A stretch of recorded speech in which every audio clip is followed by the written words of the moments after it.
Spoiler चेतावनी। ये पूरी सीरीज का विस्तृत सारांश है, जिसमें सभी प्रमुख plot points, character developments, twists और अंत शामिल है। अगर आपने अभी तक नहीं देखा है तो आगे पढ़ने से पहले सावधान रहें। Alice in Borderland Netflix series, जिसे कभी कभी एलिस इन वंडरलैंड से भ्रमित किया जाता है, का सीजन 3 25 सितंबर 2025 को रिलीज हुआ था और इसमें 6 एपिसोड है।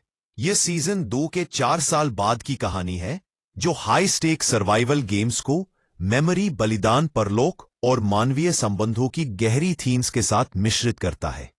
समग्र सीजन आर्क कहानी का केंद्र रयोहे इरिसु, केंटो यामाजाकी और युजुहा उसागी पर है, जो अब शादीशुदा है और बॉर्डरलैंड से बचने के बाद रियल वर्ल्ड में एक सामान्य जीवन जी रहे हैं। गेम्स की यादें मिटा दी गई हैं, लेकिन सपनों और डेजावू में हल्की गूंजे बाकी है। सीजन एक नई धमकी पेश करता है, जोकर टूर्नामेंट, एक श्रृंखलित गेम्स की सीरीज जो लौटने वाले प्लेयर्स और नए लोगों को उनके अतीत, नैतिक सीमाओं, वैकल्पिक भविष्यों की कल्पनाओं का सामना करने पर मजबूर करती है।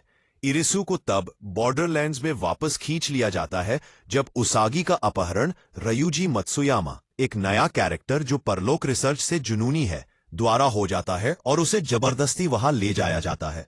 उसे बचाने के लिए इरिसु को पुराने दोस्तों जैसे कुइना हिकारी, आया असाहिना और नए प्लेयर्स के साथ गठबंधन करना पड़ता है, जबकि उसागी अपनी अलग लड़ाइयां लड़ती है। जोकर कार्ड अराजकता और चुनाव का प्रतीक है। यह टेस्ट करता है कि क्या प्लेयर्स जीवन को इतना महत्व देते हैं कि अनंत परीक्षाओं को सहन करें। रिकरिंग कैरेक्टर्स जैसे रहस्यमयी सुनातो बंडा अब बॉर्डरलैंड्स का सिटीजन और चिशिया शुनातारो, निजिरो मुराकामी विकसित आर्क्स के साथ लौटते हैं, जो मोचन और अलगाव की खोज करते हैं। सीजन सहयोगी पहेलियों से क्रूर विश्वासघातों तक बढ़ता है, जो भावनात्मक बलिदानों में समाप्त होता है, जो सर्वाइवल को फिर से परिभाषित करते हैं। एपिसोड दर एपिसोड ब्रेकडाउन। एपिसोड 1 बॉर्डरलैंड्स में वापसी। इरिसु और उसागी का शांतिपूर्ण जीवन तब टूट जाता है जब उसागी गायब खो जाती है। पुलिस बताती है कि वह आखिरी बार रयुजी के साथ देखी गई थी, जो नियर डेथ एक्सपीरियंस पर रिसर्च करने वाला एक फ्रिंज रिसर्चर है। दुखी इरिसु को बंडा से संपर्क होता है, जो जोकर कार्ड लटकाता है, एक वाइल्ड कार्ड जो बॉर्डरलैंड्स को एक अंतिम टूर्नामेंट के लिए पुनर्जीवित करता है।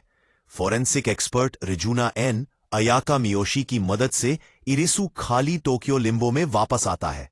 यादें आंशिक रूप से लौट आती है और ग्रुप, जिसमें क्वीना और नए जैसे इकेनो शामिल है, एक सुनसान मंदिर में पहली गेम सेक्रेड फॉर्च्यून्स में प्रवेश करता है।